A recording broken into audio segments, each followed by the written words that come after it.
observations. There are times when patients who present to an emergency department may require additional short-term monitoring in the hospital, but not formal admission to an inpatient unit. This process, called observation, can be confusing for the patient. It may also have significant impact on out-of-pocket expenses. On this week's Health Talk, a Norwalk Hospital physician leader will walk us through how observation and admission decisions are made and what this means for patients and families. So don't go away. We'll discuss this very important topic next.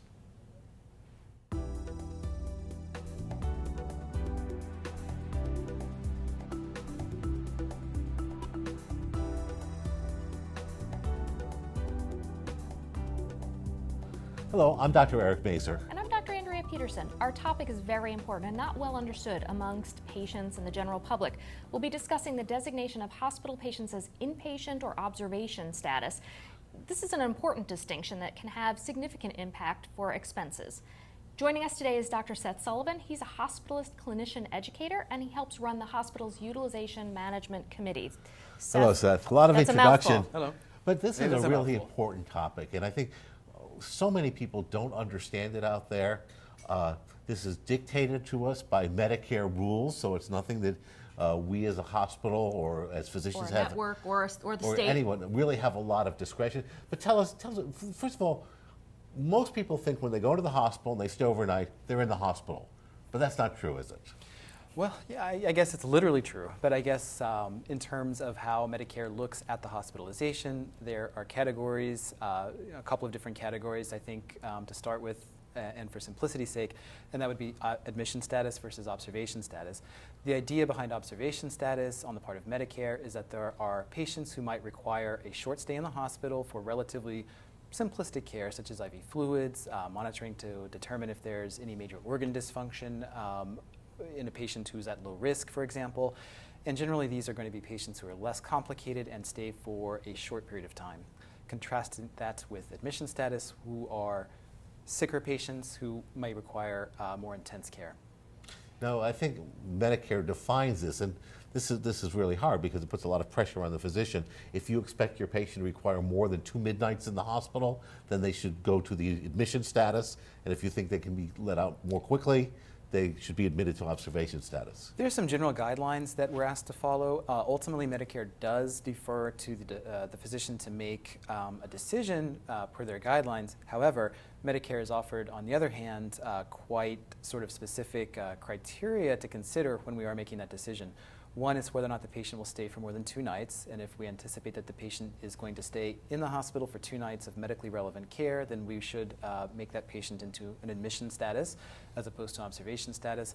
The other metrics that we look at are the intensity of service, in other words, how much we're providing to the patient, how intensive is the amount of the type of service we're providing, and as well as how sick the patient is. And what the risk of something happening to that patient might and so if a be patient's at, from a... I didn't mean to interrupt you, I'm sorry, but yes, if the patient's at higher risk, that's absolutely something that we would consider.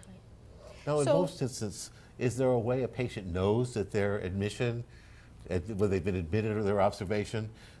Maybe I know the answer, but patients may not know because you may be in a hospital bed in the middle of an inpatient unit and still be on observation status, right? Yes, that's right. And so it's difficult to say based on geographical location or what's happening to you if you're in observation or admission status.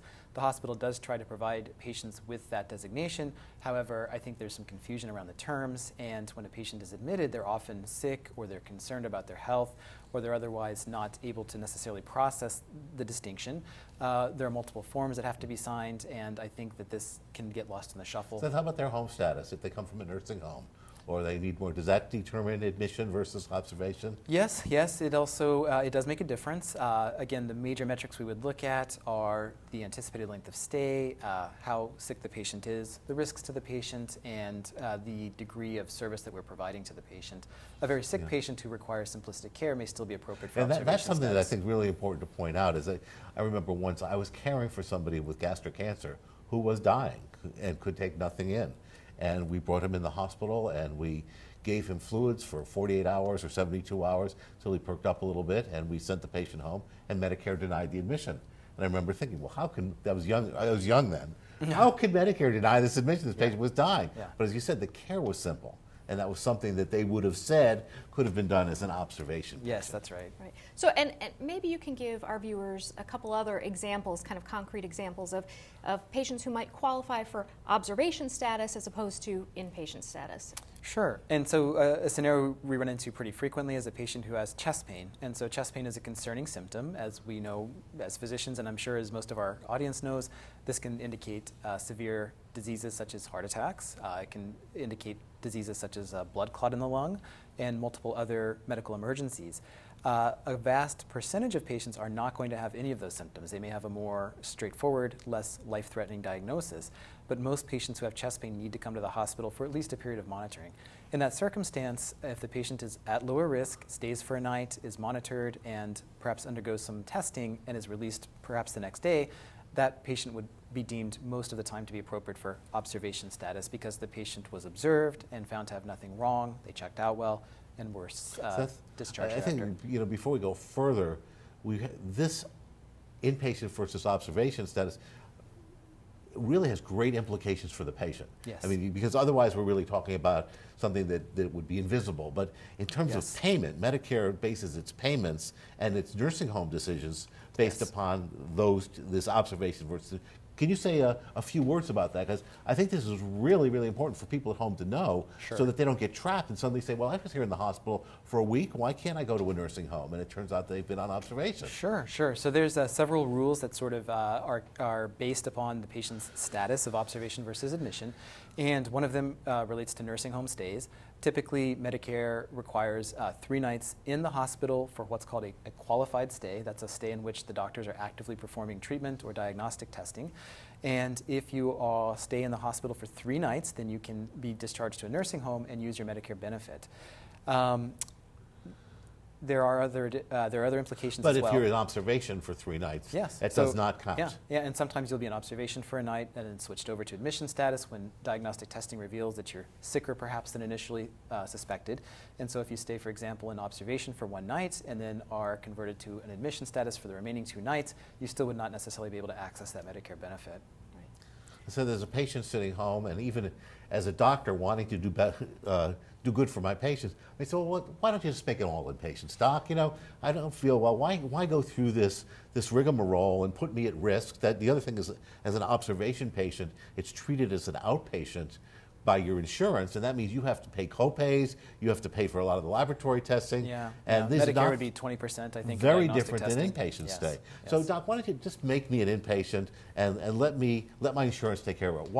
Why don't you do that all the time? Yeah, no, I think doctors would love to do that. We would love to have one category because what we do doesn't change. We are going to still run the same diagnostic tests. We're going to recommend the same therapy. Our decision to treat a patient based on their status is essentially non-existent. I can say with a lot of confidence, I've talked to a lot of doctors, your doctors, and I can almost say with 100% certainty that nobody is going to change their treatment plan based on the patient's status as assigned by the government or as assigned by Medicare.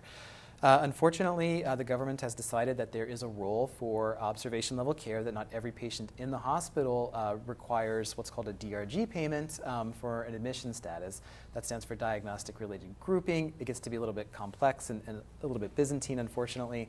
But the idea is that there are 2 separate pools of patients, those who are appropriate to be merely observed and treated, and those who require a full admission and payment to the hospital along the lines of a DRG. And because Medicare has made that rule, it's a rule that hospitals and physicians must follow. We must follow yes. I'm not sure exactly what the regulations stipulate. Sorry, I'm not an attorney, but I can say I'm almost certain that every hospital has to have a utilization process of some kind so that hospital services can be matched appropriately to the patient's needs. And the patient's needs currently are lumped into 2 buckets. That's observation versus admission. So a hospital that has 100% admissions and no observations will be audited by the federal government. I think that's the point. And they will go to say, you overbilled for this, and you have to pay that back, and there's a penalty. And there's penalties. So would be considered fraud. For the viewers at home, they say it's a physician decision whether to make somebody observation or inpatient. But if you are not following their rules in making those decisions, the hospital is subject to fraud, paybacks, as well as a physician. So it's a tough role. You want to advocate for your patient, Yes. so that as much Yes. is paid for as possible, but if you don't play by the rules as Medicare defines them, everybody's subject to fines, and even worse. The other problem is that the rules themselves are not as black and white as you would like. And I think that's also the difficulty in managing this observation versus admission decision. I think to Medicare credit, they do allow for physician judgment. I think there's an acknowledgement that only physicians can truly judge how sick a patient is, because they're the people at the bedside looking at the patient. As practicing clinicians, we can tell the audience that there's a lot of information you gather when you're at the bedside compared to just reading a chart. And so I think that correctly Medicare has said that the attending physician has the ultimate decision-making capacity.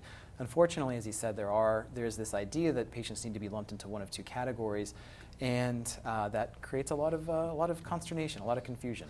We've been talking a lot about Medicare, but maybe you could speak to whether other insurance companies, commercial insurance companies, have adopted similar rules. Yes. Now, insurance companies, of course, are a different matter. This is a private company that contracts with the hospital, and depending upon the contract between the hospital and the insurance company, there may be, there's typically some sort of a conversation between the insurance company and the attending physician and the hospital regarding the appropriate status. So the same idea applies. There's still an observation and admission status. The means of determining that can be a little bit different. So just for our viewers' point of view, if they're not yet on Medicare, they may still be hearing these terms, observation. So what should patients They do? will be, yes. What should the informed patient do in order to not get caught by surprise later on and not have a sudden big bill for what was outpatient therapy? It can be very difficult, and it's not meant to be intentionally difficult for the patients to understand, but I think in point of practice it can be, because there's a lot of gray area between what can be an observation and an admission status. And so typically, if you need to, you can ask to speak with the utilization management team or the utilization review team, or you can ask your doctor, what is my status? Am I an observation patient? Am I an admission status? And at least determine what your correct status is going to be. Depending upon your type of primary insurance, your secondary insurance, your private insurance, there can be different financial problems imposed upon you. And unfortunately, there's no great way to tell what that's going to be.